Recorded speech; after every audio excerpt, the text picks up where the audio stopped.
Ya se encuentra con nosotros Ingrid Betancourt, víctima del terrorismo de las FARC de Colombia. Fue congresista, fue también senadora de su país, candidata a la presidencia de Colombia en el año 2002. Precisamente en ese año, un 23 de febrero, es cuando sufrió el secuestro de manos de los terroristas. Iba junto a su asesora Clara Rojas. Se estaba dirigiendo a una zona de distensión establecida por el entonces presidente, por Andrés Pastrana, con el fin de establecer algún contacto para buscar la paz con la guerrilla. Bueno, pues estuvo secuestrada más de 6 años en la selva andina. La verdad es que pone los pelos de punta solo de pensarlo. ¡Qué barbaridad! Echen ustedes, para poner ejemplos prácticos, la vista atrás. Nos parecen 6 años, pues 6 años secuestrada. Como les decía hace unos instantes, creo que lo mejor es el testimonio en primera persona para que nos cuente de dónde sacó fuerzas para sobrevivir, cómo ha sido su vida después de ese terrible cautiverio. Así que pido un fuerte aplauso para Ingrid Betancourt, que sube ya a este escenario.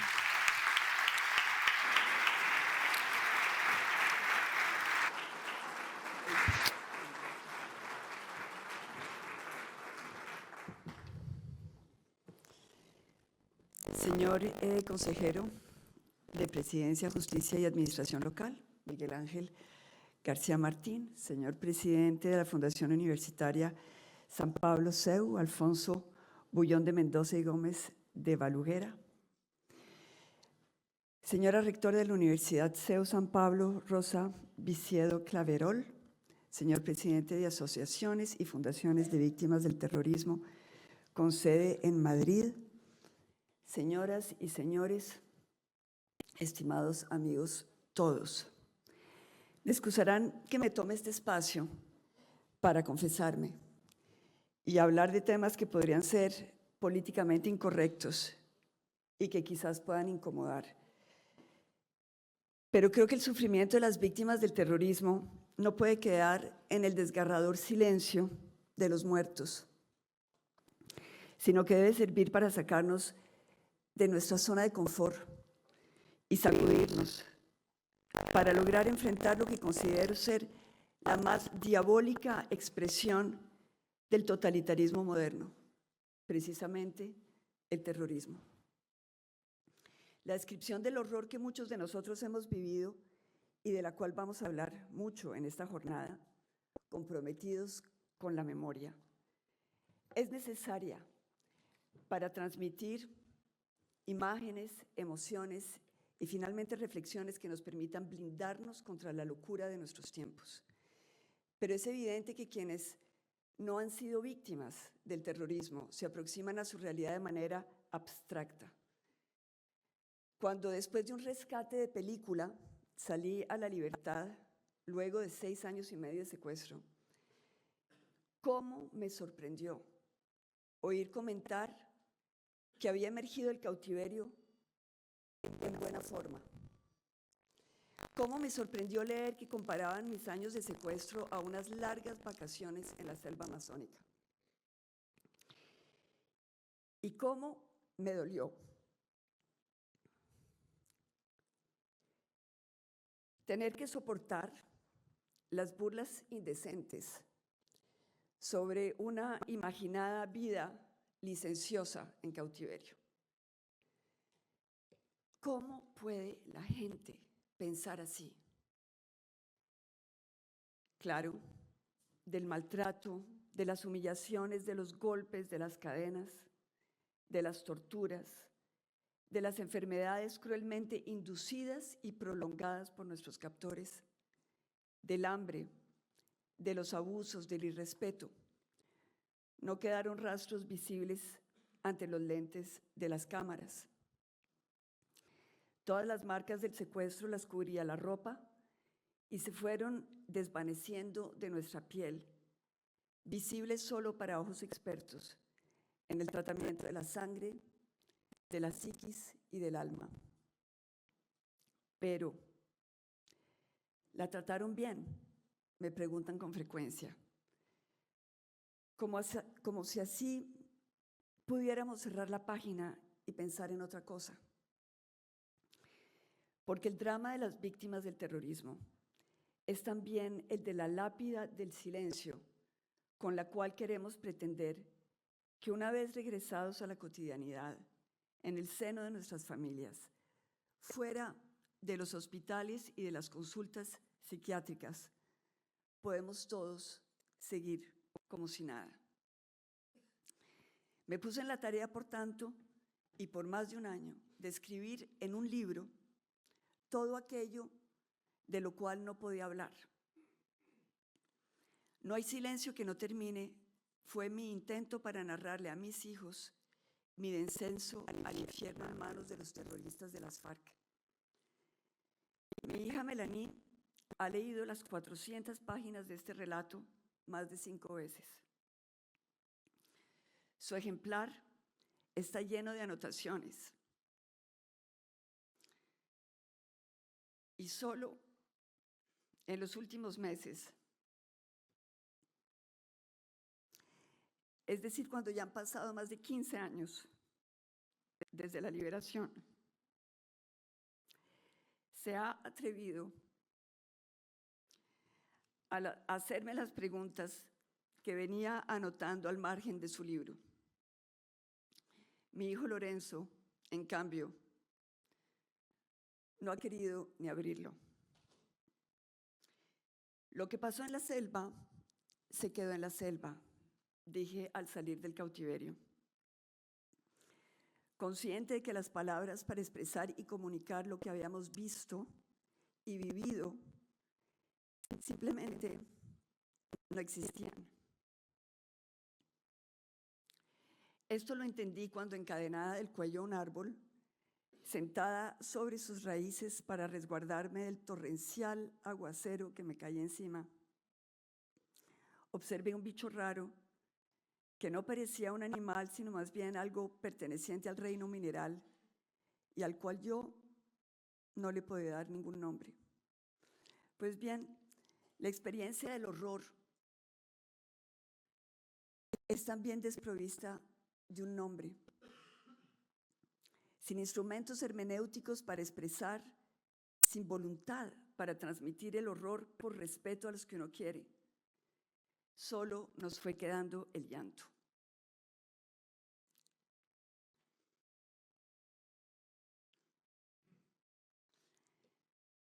Hace algunos años, el gobierno colombiano emprendió un proceso de paz con mis captores.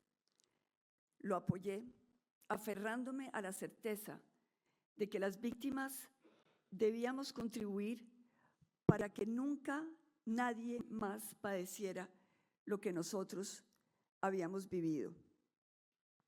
Después de la firma del acuerdo de paz, nos propusieron intentar un encuentro de reconciliación con las cabecillas de las FARC que habían firmado la paz.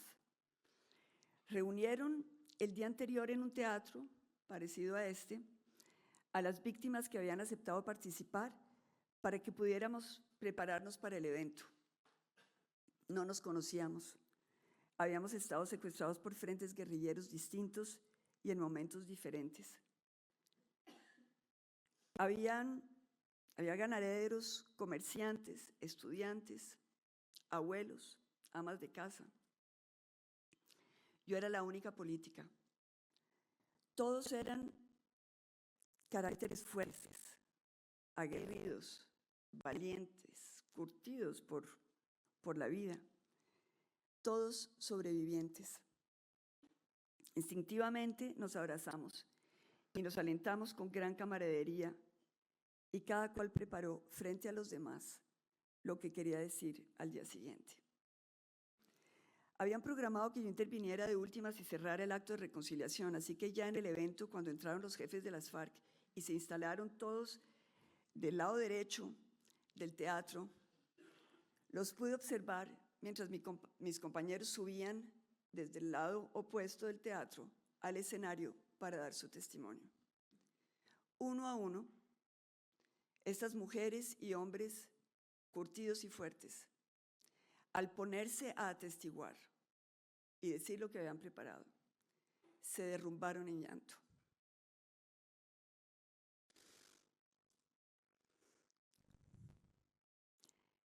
Era un espectáculo desgarrador. Mientras tanto, del lado derecho del teatro, los jefes de las FARC revisaban sus celulares y conversaban entre ellos. Cuando les tocó su turno de subir al escenario y de hablar, se quejaron del incumplimiento de los acuerdos de paz, le reclamaron dinero al gobierno, enaltecieron su lucha guerrillera y, si se lamentaron de lo que nos habían hecho vivir, terminaron por justificar sus crímenes desde su perspectiva ideológica. Cuando llegó el momento de cerrar el evento, muy conmocionada por lo que había presenciado, subí al estrado y dijo con la voz entrecortada que no podría haber reconciliación entre víctimas y victimarios mientras no pudiéramos llorar juntos. El evento fue un fracaso. Pienso hoy que tampoco podremos ponerle fin al terrorismo mientras no podamos, la sociedad y las víctimas, los gobiernos y los pueblos, ustedes jóvenes y las víctimas, nosotras, si no lloramos todos juntos. Estoy pesando mis palabras. Si no podemos sentir lo mismo frente a la crueldad humana, no podemos luchar contra ella. Cuando nos toque hacer lo que estemos arrinconados, será ya demasiado tarde. Y con el terrorismo, tenemos que saberlo, nadie está a salvo. La locura ciega de los terroristas golpea donde sea y a quien sea. Por eso tenemos que oírnos y hablarnos, no como si las víctimas fueran esos seres extraños o bichos sin nombre, sino entendiendo que todos somos potencialmente víctimas del terrorismo. Digo esto porque desafortunadamente las víctimas causamos curiosidad y enfado al mismo tiempo. Todas las víctimas, sin excepción, hemos sido escudriñadas como si tuviéramos que probar la veracidad de lo que relatamos. En el caso mío, mi secuestro se volvió una fábula, construida por una cacofonía de voces defendiendo distintos intereses personales e institucionales. Cuando fui liberada, me di cuenta que la gente creía las mentiras que les habían repetido durante años y ponían en duda mi testimonio. Pero la verdad no es relativa, es una sola. Así las cosas, no es de extrañarnos que en el mundo los terroristas gocen de gran impunidad. En el caso de Colombia, los terroristas no han sido condenados, no han aportado la verdad, ni han reparado a las víctimas a pesar de lo pactado en los acuerdos de paz. Pero a nivel internacional la justicia también es esquiva. Hace unos años en París, en un evento en defensa de los derechos de las mujeres en Irán y a favor de la resistencia iraní, se logró desarticular un atentado terrorista que hubiera matado a miles de personas, yo incluida. Los terroristas fueron arrestados y condenados a 20 años de cárcel por la justicia belga. Eran todos iraníes, pagados por el régimen de los ayatolas iraníes. El jefe de la banda era un diplomático iraní que trabaja en la embajada de Irán en Viena. Pues fíjense lo que pasó. El gobierno iraní arrestó en Teherán a un turista belga, lo acusó de ser espía, lo condenó a muerte y logró canjear al turista belga por el terrorista iraní. La incapacidad de nuestras sociedades a frenar el terrorismo es lo que más me preocupa como víctima del terrorismo. Lo que viví en Colombia, ese cáncer del cual fui víctima, lo veo hacer metástasis y globalizarse en el mundo entero. La guerrilla de las FARC que me secuestró era un cartel de la droga, cuyo objetivo era tomarse el poder por la violencia. Hoy los terroristas ya no son insurgentes, No son guerrilla, no son grupos ilegales. Los terroristas han logrado llegar al poder y tomarse el poder por la vía democrática, a través de las elecciones, y han vaciado de contenido nuestras instituciones para montar una red de dictaduras terroristas a nivel mundial.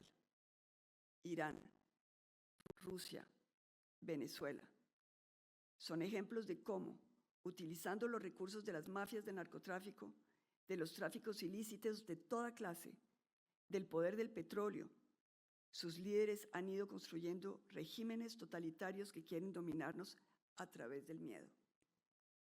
Ustedes dirán, ¿pero qué me van a dominar a mí si yo no soy ni ruso, ni iraní, ni venezolano? Pues bien, estos regímenes han desarrollado un poder comunicacional extraordinario y han hecho escuela. Lo estoy viendo actuar actualmente en Colombia, pero sé que esto sucede aquí en España, como también en Francia, como también en Estados Unidos, por poner solo algunos ejemplos que conozco. Nos han vendido un relativismo peligroso, en el cual lo verdadero y lo falso se confunden. El sentido de las palabras se invierte, y lo malo tiene el mismo valor que lo bueno. Nos hacen pensar que las víctimas valen menos que los delincuentes, que lo admirable es lo contrario de lo heroico, y que las líneas de la moral y de la ética se pueden mover cuando se trata de tomarse el poder, porque el pueblo no sabe y quienes saben son ellos. Hablan de progresismo para refutar cualquier crítica, como si su vector se dirigiera hacia adelante, cuando en realidad caminan hacia atrás, hacia fórmulas ya caducas y recetas fracasadas. Entonces invierten el sentido del discurso y acusan a todo el que piense diferente de ser retrógrado, por decirlo suavemente. Según esta visión, es malo decir que la gente se muere de hambre en Cuba, que el régimen venezolano es una narcodictadura o que Irán exporta el terrorismo a nivel mundial. Quieren explicar que Rusia necesita expandirse a Ucrania porque históricamente hace parte de su espacio vital. Que los iraníes son un pueblo feliz bajo la Sharia porque son religiosos y tienen derecho a querer que su religión se expanda. Y que el pueblo palestino tiene derecho a querer aniquilar a todo judío de la faz de la tierra porque los colonizaron. Salen entonces multitudes de jóvenes en Inglaterra y en Estados Unidos a apoyar el Hamás, sin mencionar que son terroristas, y no hay ninguna manifestación de jóvenes rechazando la barbarie del 7 de octubre contra miles de otros jóvenes del mundo entero bailando en un concierto por la paz en Israel. El pueblo palestino se vuelve un comodín, el escudo detrás del cual se resguardan los terroristas y los secuestrados, la moneda de cambio para ganar tiempo y lograr evadirse del cerco israelí. Para los de Hamás, israelíes y palestinos son todos mercancías. Recuerdo que durante mi secuestro me golpeó duramente la inversión de las palabras en boca de los de las FARC, entendiendo cómo lograban transformar nuestra realidad de un plumazo. Los comandantes de las FARC no hablaban de secuestro, sino de retenciones.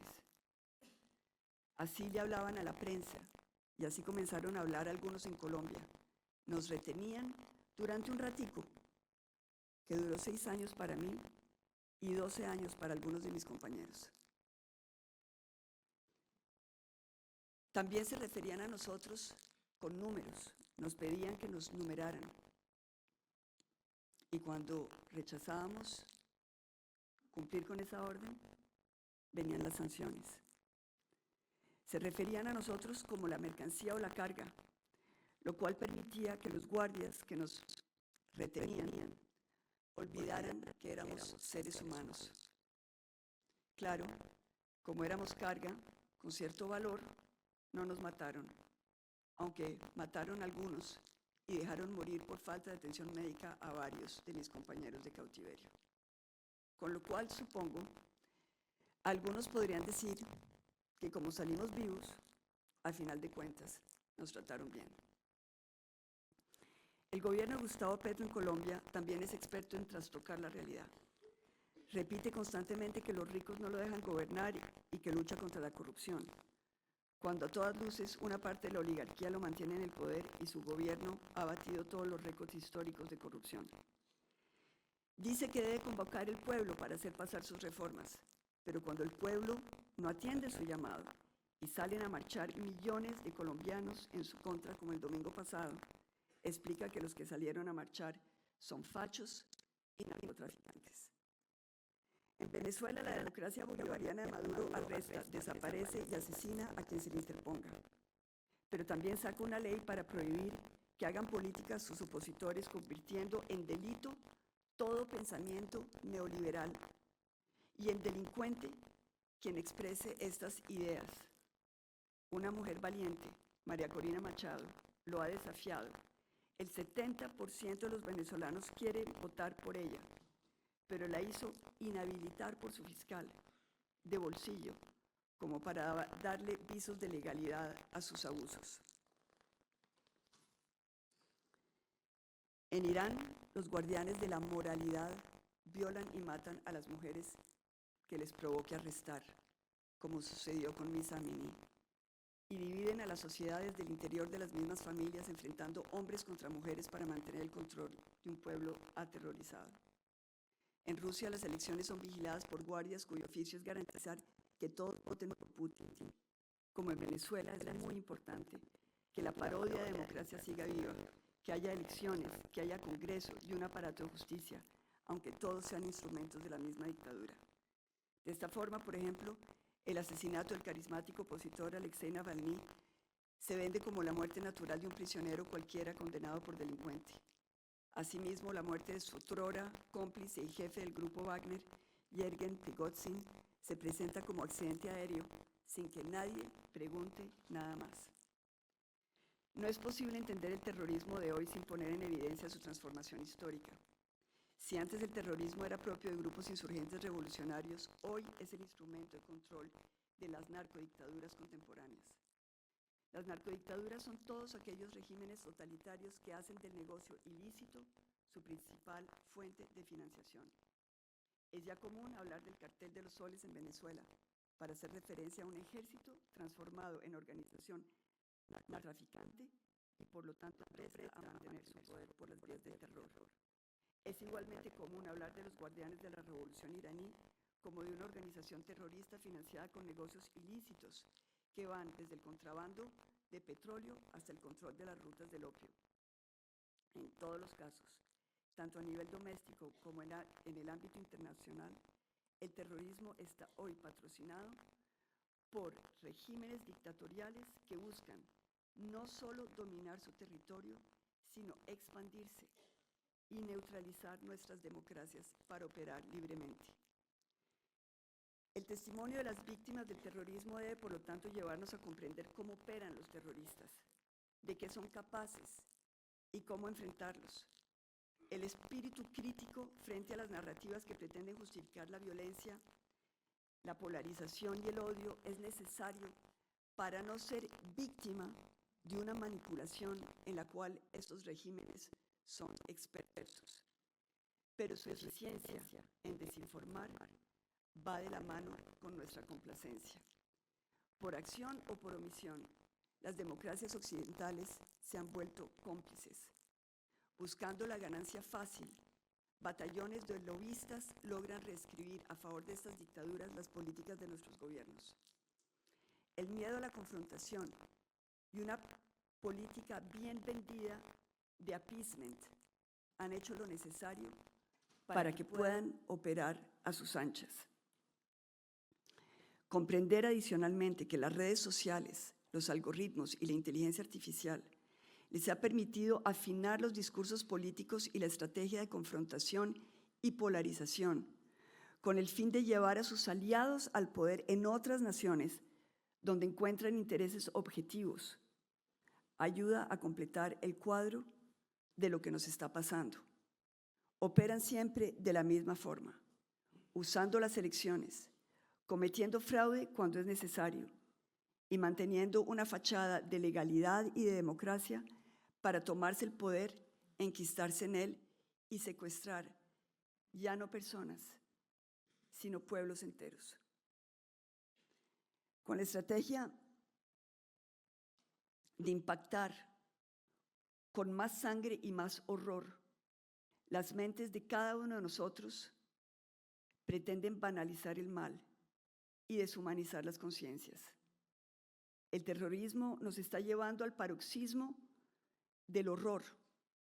Nos deja sin elementos de lenguaje y quedamos sin poder resguardarnos, sin poder comunicar nuestras experiencias para sistematizarlas y transformarlas en conocimiento y, por lo tanto, sin poder aprender cómo combatirlo.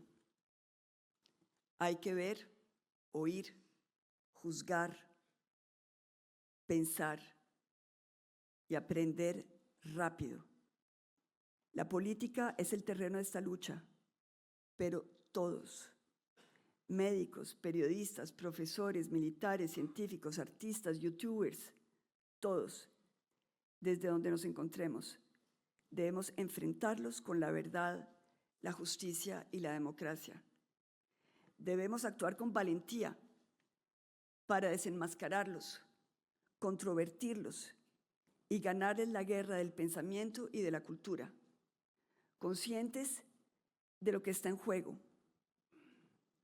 Estoy hablando del bien más preciado del ser humano, lo que nos permite amar y elevarnos hacia nuestra verdadera dignidad de seres humanos.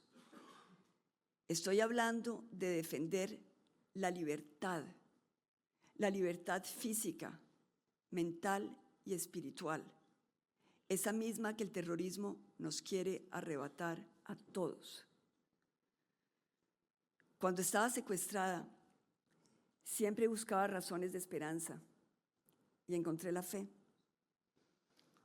Hoy, de la mano de esa misma fe, he encontrado esperanza en los jóvenes, en todos ustedes los jóvenes del mundo. Sé en mi alma que saben como yo que el mundo será mejor porque podemos y porque debemos. Mil gracias.